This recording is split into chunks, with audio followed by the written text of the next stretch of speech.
Tara, samahan nyo ako. Quick delivery lang to. Pero bago yun, bili muna tayong toasted siopaw dito sa Junction, Cainta. Ayan, maliit lang na bagdala natin kasi konti lang naman yung orders. Tsaka quickie lang to, pre. Sabado pala tong araw na to. Nandito na tayo sa Ortigas. Papunta na tayo ng neto, EDSA. Kakaliwa lang tayo dyan pa Boni. So ayan, nandito na tayo sa flyover. Papunta na akong Pasay neto. Yun yung first deliver natin para paikot papuntang UP. Yung tulin ko dito, puta hingal, grabe. So ayan, andito na tayo. Ayan, mandidila pa yung hype na yan. Oh. Ayan, oh. Ayan, nilagay ko na sa bike ni Idol. Gcash na lang daw payment niya kasi wala akong panukli doon sa 500. Masyadong malaki, aga-aga eh. Tapos sabi ko, nak, tayo ka muna, picturean kita. Kagigising lang niya par, kaya lukot-lukot damit. Salamat, Idol. Tapos eto naman yung sumunod na ka-meet up natin. Malapit to sa UST eh. In order niya isang 200 ml tsaka 500 ml. Tol, maraming salamat. Sabi ko, tayo ka muna, picturean kita. Hindi na ako nakapag-video kasi wala talaga ako sa mood mag-vlog ngayong araw eh. Tapos andito na tayo sa last meet up natin sa May Kamuning to. Sabi ko sa kanya, nandito na ako. Nag-send akong picture. Tapos sabi niya, san ka banda?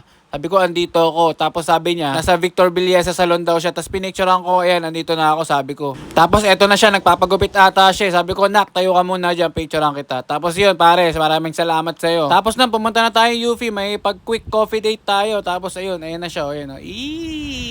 Sa Toastman sana kami magkakape sa may matimtiman. Kaso ang daming tao sa loob, puno, jam-pack sila. Tapos wala silang outdoor. Pero may parking sila ng bike. Meaning, bike-friendly sila. After nun, umalis na kami. Wala kasi kami maupuan. Kaya lumipat kami dito sa Hot of the Press. Sa may maginhawa lang dito. Masarap din kape dito. Ayan, try nyo. Mura lang din dyan, guys. Hindi siya expensive tulad ng iba. Salamat! Bye-bye!